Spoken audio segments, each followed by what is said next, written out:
Welcome to the latest climate podcast. Here are today's top climate news stories. In Massachusetts, there is a strong push for effective climate policies that address carbon dioxide emissions and enhance community resilience. Ed Gaskin emphasizes the importance of turning climate goals into practical actions, such as improving infrastructure and promoting eco-friendly appliances. Exciting advancements in energy technology are also underway, including safe hydrogen storage and its use in electric vehicles, which could reduce reliance on rare earth metals. Additionally, some advocate for limiting air travel to decrease carbon emissions, highlighting the need for sustainable living. Overall, there is a collective call to take meaningful steps toward a healthier planet. Victoria, Australia, is making significant strides in renewable energy with an updated transmission plan that expands areas for solar, wind, and battery developments. The plan now covers 1.88 million hectares, increasing from the previous 1.66 million, and adds 2 new renewable energy zones. State Energy Minister Lily D'Ambrosio highlighted that over 42% of Victoria's electricity came from renewables last year, contributing to the lowest wholesale power prices in the country. However, the cost to connect these zones has nearly doubled, now estimated at $7.9 billion. Despite this, the government believes the long-term benefits will outweigh the costs. Australia's government is facing challenges with its plan to encourage electric vehicle use, as new estimates reveal it will cost over $23 billion in the next 10 years to exempt drivers from fringe benefits tax. This significant increase in costs has led to calls for Treasurer Jim Chalmers to reconsider the tax break. The Productivity Commission has suggested that the government should eliminate this policy during the upcoming Economic Reform Roundtable, as part of its efforts to review strategies for reducing emissions. The situation highlights the ongoing discussion about effective ways to support climate-friendly technologies. Pakistan is facing devastating monsoon floods that have tragically claimed over 500 lives since late June, with many victims being children. The country, which is highly vulnerable to climate change despite contributing only a small fraction to global pollution, has experienced relentless heavy rains and extreme heat.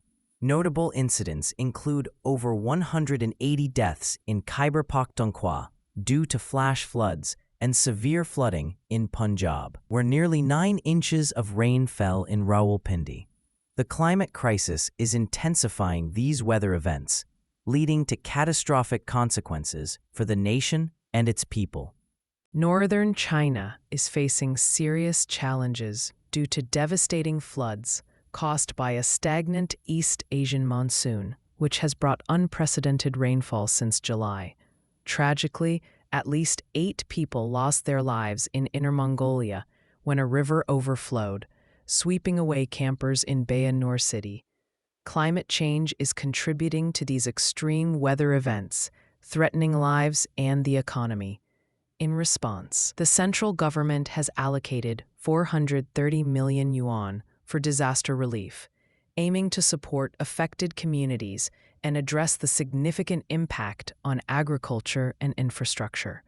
The situation highlights the urgent need for solutions to combat climate-related disasters. IndianOil, based in India, has taken a significant step towards sustainability by becoming the first company in the country to receive certification for producing sustainable aviation fuel from used cooking oil.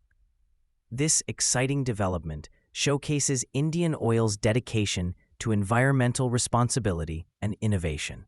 With India's plan to introduce a 1% blend of sustainable aviation fuel in aviation fuel starting in 2027, IndianOil is well positioned to meet this requirement. Their efforts will also play a vital role in helping India achieve its ambitious goal of reaching net zero emissions by 2070. This initiative marks a positive stride in the fight against climate change. England is facing a significant water shortage, with reservoirs and groundwater levels at alarming lows due to prolonged dry weather. The government has announced a national water shortage, prompting restrictions like hosepipe bans. Experts warn that without urgent action, England could face a daily shortfall of 5 billion litres by 2055, impacting the economy negatively. While the country has historically enjoyed ample rainfall, population growth and climate change are straining resources. To combat this, plans for new reservoirs and water-saving technologies are underway, encouraging innovative solutions like rainwater harvesting and nature-based methods to enhance water resilience. In Spain, Anne King, an Irish woman living in Barcelona, shares her experiences and concerns about climate change affecting summer temperatures. She notes that rising nighttime temperatures and humidity make it challenging to sleep without costly air conditioning. Despite these challenges, she enjoys the vibrant cultural life of the city, including its excellent transport and community events. However, she also observes the impact of tourism and modernization on local neighborhoods, leading to a loss of traditional ways of life. Anne appreciates the connections she maintains with her family in Ireland, thanks to affordable air travel. In Britain, the Labour Party's push for renewable energy is raising concerns among rural communities. Villagers in Northamptonshire fear that large solar farms, like the Green Hill Solar Farm, will replace their vital farmland, threatening food security. While Labour aims for clean energy by 2035, critics argue that this approach overlooks local voices and the importance of agricultural land. Studies suggest integrating solar panels with farming could be a solution, but trials are limited. The challenge remains: can Labour's green ambitions align with the needs of local communities and ensure a fair society for all? Malaysia and Singapore are taking a significant step towards enhancing food security with the launch of the Johor-Singapore Special Economic Zone. This initiative, celebrated for boosting economic ties, also emphasizes the importance of strengthening the agri-food sector. While both nations rank reasonably well in global food security, they face vulnerabilities, especially due to climate change and reliance on imports. Singapore, importing over 90% of its food, experienced challenges during Malaysia's chicken export ban in 2022. To ensure a resilient future, both countries need to prioritize actionable strategies for sustainable food production and security. A Global X Renewable Energy Producers ETF, based in the United States, has seen significant interest recently, with short interest increasing by 500% in July.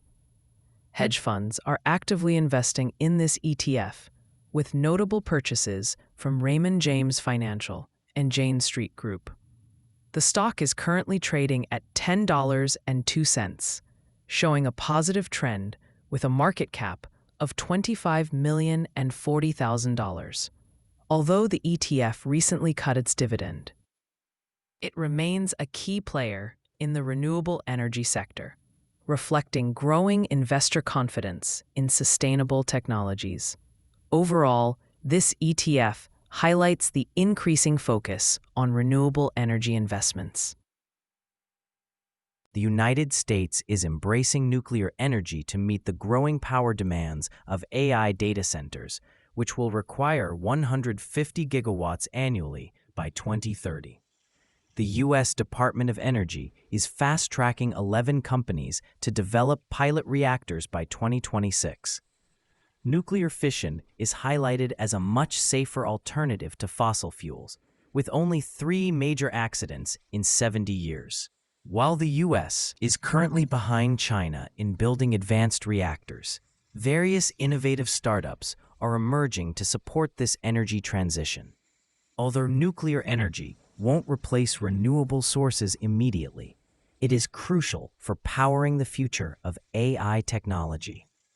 Bryn Miller Energy, based in Rosh Ha'ayin, Israel, and Nano Nuclear Energy from New York are two small-cap energy companies making strides in renewable and nuclear technology. Brenmiller Energy focuses on thermal energy storage systems that enhance energy efficiency and reduce carbon emissions.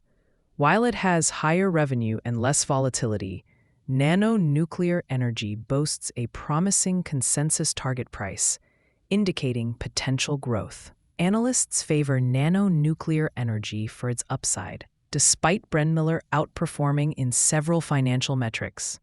Both companies show potential in the energy sector, contributing to innovative solutions for climate change and sustainable energy. The United States is witnessing significant changes in the environmental lobby's influence as they face challenges under the current political climate.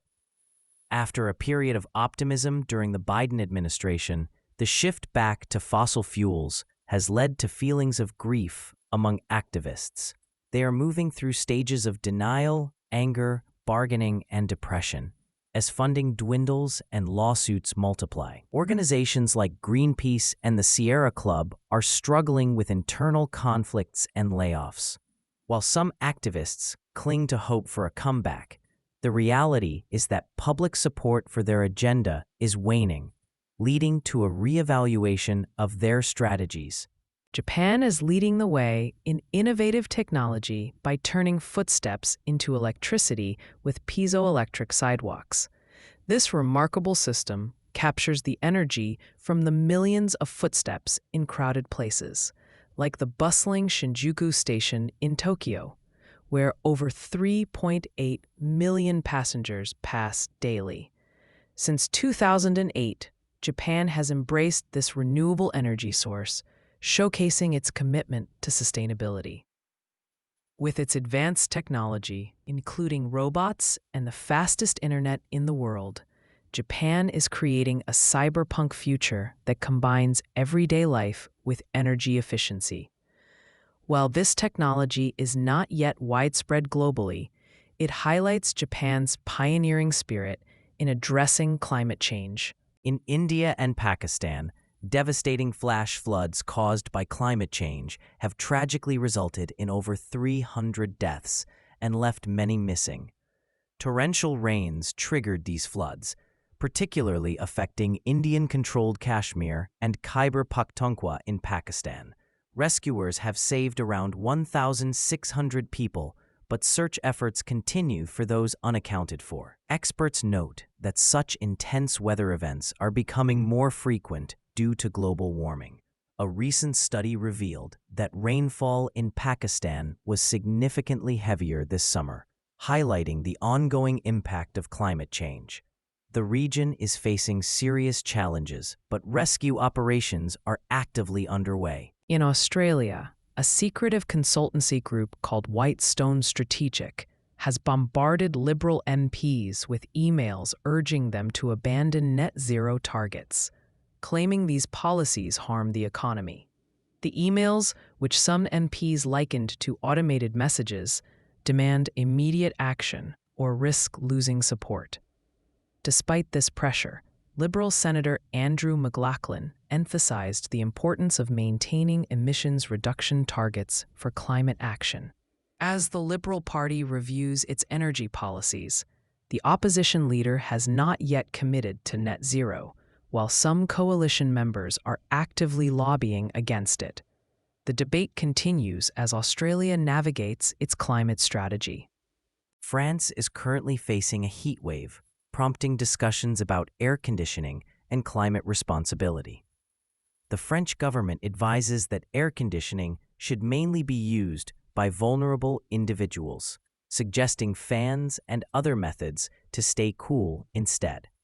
They recommend setting air conditioning no lower than 78 degrees Fahrenheit and limiting its use to one room.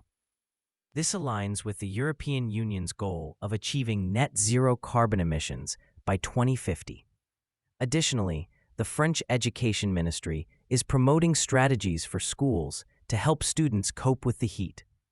Political figures are recognizing the potential impact of these climate measures on public sentiment. For more climate news, make sure to download the Change Your Climate app from the Apple App Store or Google Play Store. Please note, these stories were AI generated from real news sources, which isn't always perfect. If you have any concerns or questions about the news contained in this podcast, please reach out to us. Thank you, and see you tomorrow.